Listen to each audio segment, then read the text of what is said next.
Hey, what's up? It's your boy Stephen McCoy, and you are listening to Sessions with Stephen. And today we have film writer and director Ben David Grabinski. Hey, how are you?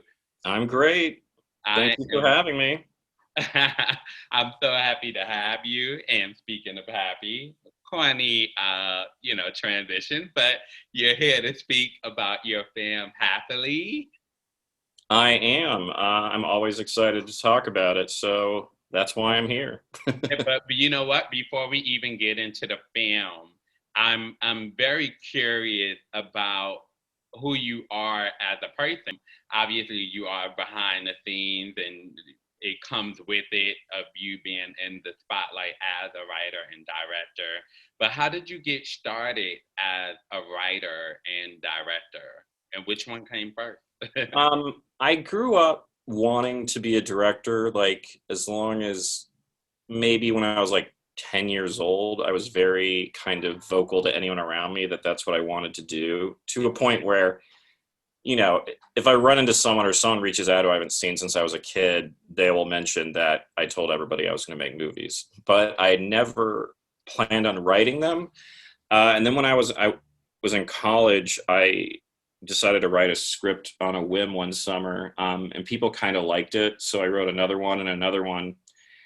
And then Yeah. when I moved to LA after college, somebody read my script and really liked it and bought it, and I became a working screenwriter, which was like very fortunate.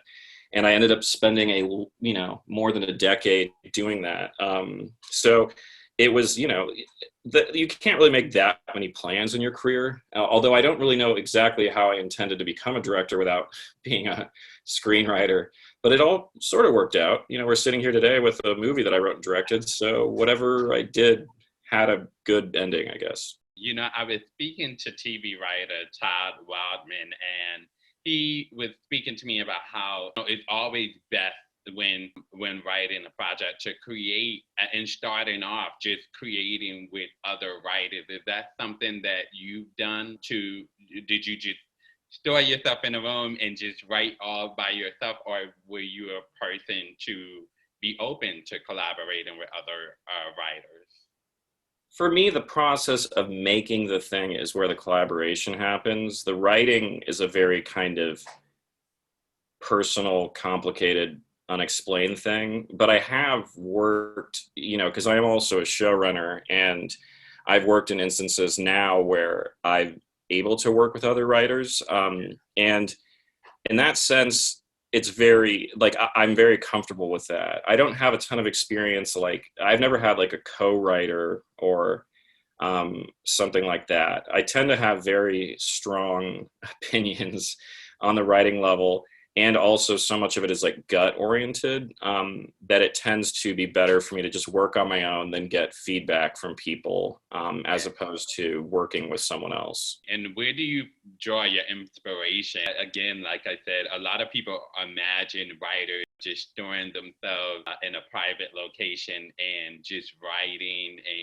and coming up with your idea. Do you pull them out of a hat, or do they come from a real life place?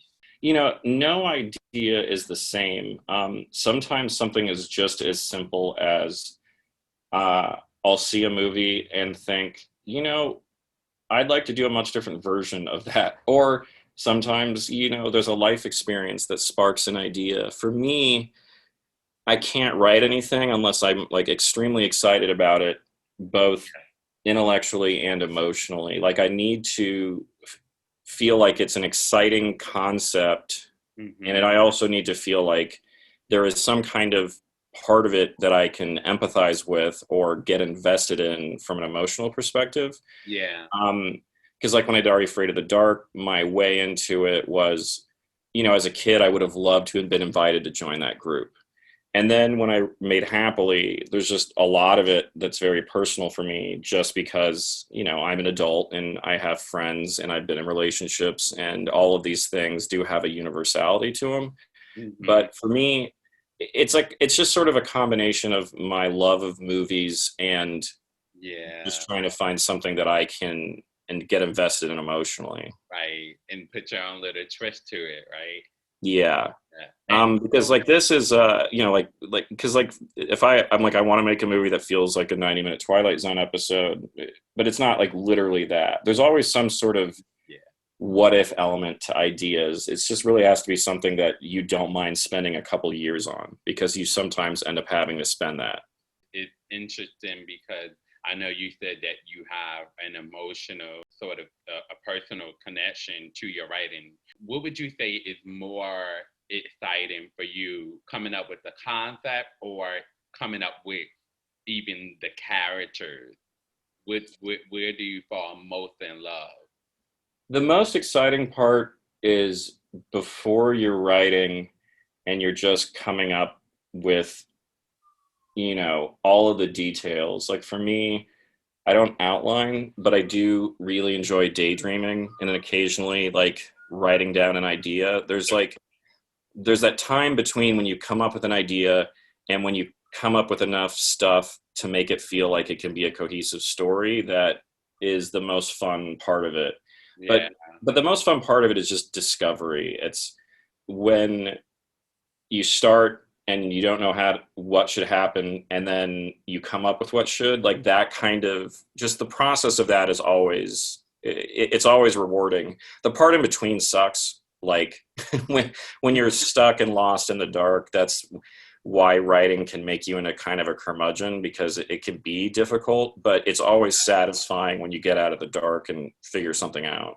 right. Some people, they are inspired when they are alone, and then you have some people that are inspired by travel or watching a couple and just outside, and then put your little twist on it or something in your own little mind.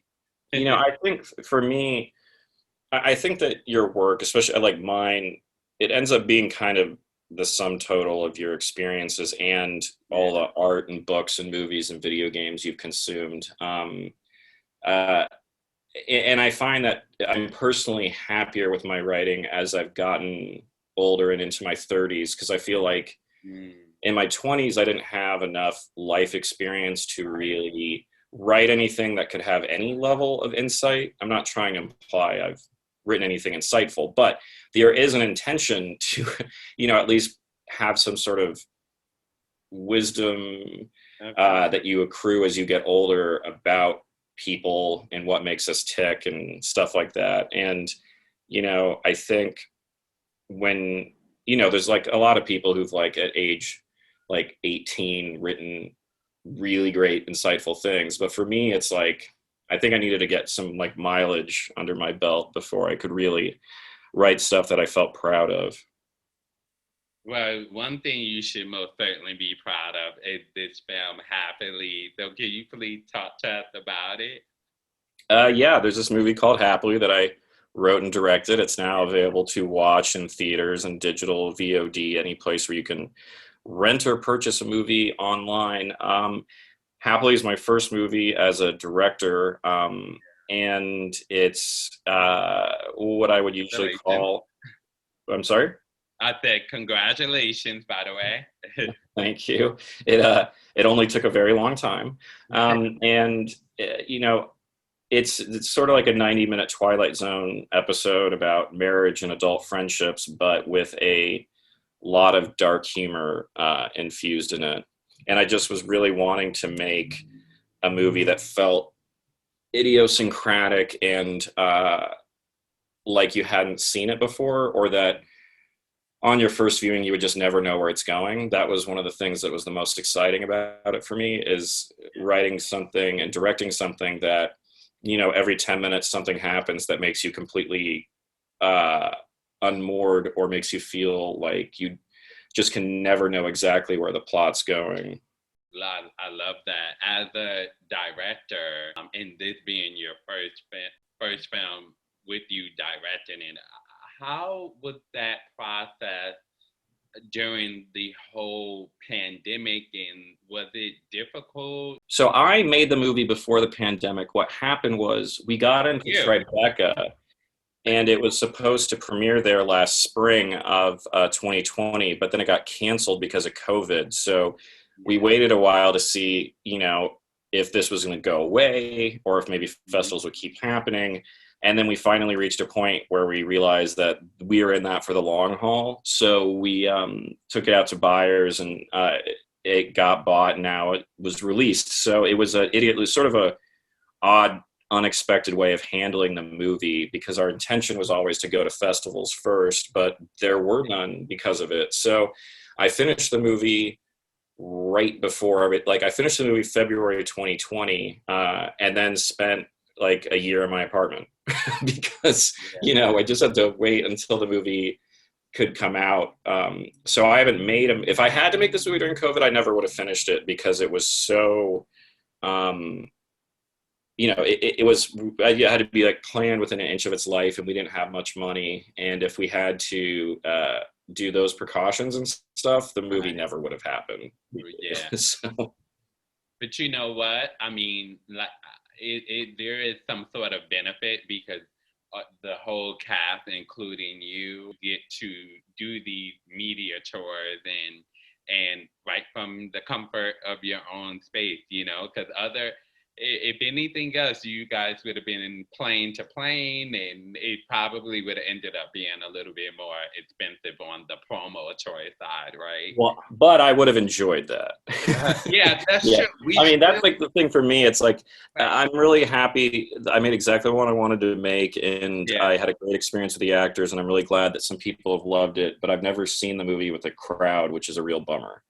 Because it would be really nice to know how an audience would respond to it, because that's a different experience from people watching something alone at home. It is, especially going to the theater, go in the back of the theater and just watch people's reactions and things like that.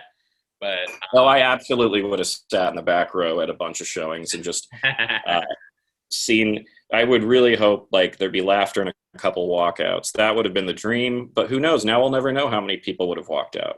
Well, I mean, we would hate to believe that would happen, but for those who are interested in watching a film, it is on iTunes as well, and you guys actually have a post-credit scene at the end of the film exclusively on iTunes. I think it's everywhere, but there is a post-credit scene, and it is important. Yeah. So I'm glad that you let people know that. Yes, for sure. And what can we expect more from you? Like, what else are you working on? I'd love to be able to talk about other things or do something resembling bragging, but I can't talk about anything. I wrote another movie that I want to direct. I have a TV show that I'm going to be doing that I can't talk about yet. And I'm writing a movie for a studio that I can't talk about yet. So it's just a bunch of stuff I can't talk about. But I'll tell you, if you liked Happily, you will like that stuff that I can't talk about. And those are like fun. The concept of the film Happily and the whole topic of it is something more fun and very enjoyable that people can actually view. But for those of you who are looking to see more, I would start Ben David on his Instagram, see what's going on over there besides his cat. Hey, look, pineapple is a very important part of my filmography, I think. And also, the show I did, Are You Afraid of the Dark? The first episode is still on YouTube, and it's on Paramount Plus if anyone wants to check it out. It is a horror show for 10-year-olds. But right now, the priority is Happily, and don't you dare watch something else before you rent Happily for $5.99 on whatever service you want to use. How does that feel, being so you created art in the past and now it's getting a second chance at life once again on Paramount Plus? These are new streaming services, and a project that you was able to create and be a part of now has a new audience in a new day and time. I mean, that's the interesting thing is, like, I had a show that was on broadcast cable, and some people don't have broadcast cable. So you end up, when you make things now, there's sort of these stages of different audiences finding something. And also, like, we aired week to week when that show came out, and now you can just watch them all in a row. and they're different experiences. And, it's nice that people can find stuff later, but at the same time, there's so much stuff. So sometimes you need to go on podcasts to be like, hey guys, this is my stuff. You should try to watch that. For sure. And it's easily accessible to get to when there's streaming services involved. So I thank you so much for coming on to the show. And we will be looking forward to everything that you have going on moving forward. And of course, Happily is on all streaming services, on iTunes, everywhere. You guys make sure that you go check it out. So thank you so much, Ben David Grabinski. I love saying your name. It's so fun. Hey man, I anyone who likes my name, that's good shit. So, sorry, that's good stuff. Hey, subscribe now.